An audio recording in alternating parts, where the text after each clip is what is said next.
Okay, నమస్తే అండి YouTube మిత్రులందరికీ. ఇక్కడ నల్గొండ జిల్లా 2 సీజన్లు అయిపోయింది నాటేషన్ మిషన్. ఇక్కడ ఏరియాలో కొంచెం ఏంటంటే రాళ్ళు బాగుంటాయి నర్సరీ పోయడానికి. మా లాస్ట్ ఇయర్ కొంచెం కవర్ మీద పోసినాకంటే ట్రే పద్ధతిలో బాగా వచ్చింది. అన్న సొంత చేసేతో పాటు బయట కూడా 25 ఎకరాలు రెండు కూడా జరిపిండు. మొత్తం మీద ఏంటంటే దంటు కూడా మనసులో వేసిన దానికంటే దంటు బాగా వచ్చింది, చాలా బాగున్నది వరి. ఇప్పుడు మీరు ఒకసారి అన్న మాటల్లో చెప్పనా ఎట్లా ఉంది మిషన్ తో నాటేసినది? మిషన్ తో నాటేషన్ మంచిగా సక్సెస్ఫుల్ గా ఉన్నది. మా రైతు కూడా మంచిగా ఆనందంగా ఉన్నాడు. మిషన్ తో వేసింది మంచి టయానికి పడ్డది. రైతు అది మన కూలి వాళ్ళతో నాటేసే వాళ్ళతో పని లేకుండా మిషన్ తో టైం టు టైం మనం ఈ టైంకి వేస్తామంటే ఆ టైంకు నాటేస్తున్నాం. ఎందుకు మిషన్ తీసుకోవాలని ఎందుకు అనిపించింది అన్న మీకు? రాను రాను కూలీల కొరత ఎక్కువ అయిపోతుంది, కొత్త వాళ్ళు నేర్చుకునేటోళ్ళు లేరు. ఈ పాత కూలీలతో ఎప్పుడు ఇంకా ఉంటా ఉంటే ఒక 10-20 మంది తగ్గుతున్నారు ప్రతిసారి, కానీ పెరిగే వాళ్ళు లేరు. కొత్తగా నేర్చుకునేటోళ్ళు నేర్చుకోవట్లే. అందుకని చెప్పేసి ఫ్యూచర్ అంతా ఇప్పుడు ఎట్లయితే హార్వెస్టర్లు ఇవన్నీ వచ్చినాయో ఫ్యూచర్ అంతా కూడా నాటు మిషన్ అయిద్దనే ఉద్దేశంతోనే అసలు మిషన్ ఎట్లా ఉంటుందో చూద్దామని కూడా తీసుకున్నాను. మంచిగా ఉన్నది. ఇప్పుడు బాగుంది. దంట ఎట్లా వచ్చింది దానికంటే దీనికి? అసలు మిషన్ నాటేషన్ దంటు నెంబర్ 1 ఉన్నది. ఎందుకంటే దానికి అంత స్పేస్ కరెక్ట్ గా ఉంటుంది కాబట్టి దంటు కూడా బాగా వస్తున్నది. ఇప్పుడు ఈ గజిబిజి వేస్తాం కదా మనుషులు వేసే దగ్గర ఇది అట్లా ఉండదు.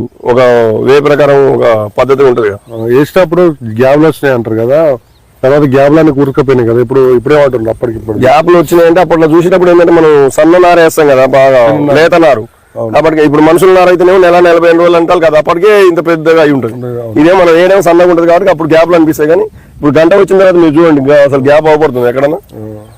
టైం వచ్చిందంటే ఖచ్చితంగా ఎన్ని బస్తాలు ఎక్కువ అయితే అందరూ మనుషులు మాక్సిమం దానికి దీనికి ఒక తక్కువ 2-3 బస్తాలనే తేడా వస్తుంది. తక్కువ 2-3 బస్తాలు. ఎకరానికి ఎన్ని లీటర్ల పెట్రోల్ తాగిందన్నా? మొత్తం ఎకరానికి వచ్చేసి ఒక 2 లీటర్లు తాగింది నాకు తెలిసి. 2-2.5. ఓకే అండి. రాబోయే కాలానికి ఇప్పుడు ఎక్కువ బయట రెండు నడిపించే వాళ్ళు కొన్నది ట్రాక్టర్లే కొనేవి కంటే కొత్త కొనే వాళ్ళకు ఇది జీవనోపాధి. ఇప్పుడు అన్ని వచ్చేసినాయి, ట్రాక్టర్లు ఉన్నాయి, హార్వెస్టర్లు ఉన్నాయి, విత్ డ్రోన్లతో అన్ని ఉన్నాయి. కానీ నాటు మిషన్లు లేవు. ఇట్లాంటివి తీసుకుంటేనే ఫ్యూచర్ వస్తుంది. రోజుకి ఎన్ని వేలు సంపాదించవచ్చు? రోజుకి వచ్చేసి దగ్గర తక్కువ 3-4 ఎకరాలు వేయచ్చు. 4 ఎకరాలు 10,000 అయినా ఇన్కమ్ ఉంటుంది. ఎవరైనా ఇట్లా నిరుద్యోగులు కానీ ఇట్లాంటి వాళ్ళు కూడా తీసుకుంటే సెట్ అయ్యింటే ఒక ఏరియాలో చూస్తే ఒక నెల 15 రోజుల్లో మనం కంప్లీట్ గా చేయొచ్చు. మిషన్ తెచ్చినా వెళ్ళదీయచ్చు. ఒక 2 సీజన్లో వెళ్ళిపోతాయి. ఒకసారి చూసారు అంటే చూసి మీరు కొన్నదే కొనకుండా కొత్త వాళ్ళు నిరుద్యోగులు ఎవరైనా యువత ఈ బిజినెస్ సైడ్ రావాలన్నప్పుడు కొన్నదే కొత్తకుండా ఇలాంటివి ఉంటే కేవలం 3 లక్షలు పెట్టి ఇన్వెస్ట్మెంట్ చేస్తే రోజుకు 4 ఎకరాలు వేసుకున్నా 4 16,000 వచ్చినా 4,500 ఖర్చులో అయినా 10,000 మిగిలిన నెల రోజులలో అది అయిపోతుంది. ఈ 10,000 అనేది పెద్ద హార్వెస్టర్లో కూడా లేవండి, అది కాంపిటీషన్లో. ఒకసారి వచ్చి మీరు ఒకసారి ఎన్నలాంటి దగ్గర వచ్చి మా దగ్గరికి వస్తే చూపించి నమ్మిన తర్వాతనే మిషన్ తీసుకోండి. ఎందుకంటే రాబోయే కాలానికి పనిచేసే వాళ్ళు ఎవరు ఉండరండి అన్న చెప్పినట్టు. కూలి వాళ్ళు ఎవరు దొరకరు, ఇంకా టైట్ అయిపోతుంది. ఇప్పుడే వచ్చి మనం తీసుకుంటే ఏంటంటే ప్రతి సీజన్కి చాలా మంది ఏంటంటే నెక్స్ట్ సీజన్ తీసుకుంటే అవతల సీజన్ మీకు 10 ఎకరాలు ఉన్నదంటే 60-70 మళ్ళీ వస్తుంటారు. మళ్ళీ మిషన్ తీసుకోవాలంటే మళ్ళీ కొత్త పైసలు అయితే ఉంటాయి.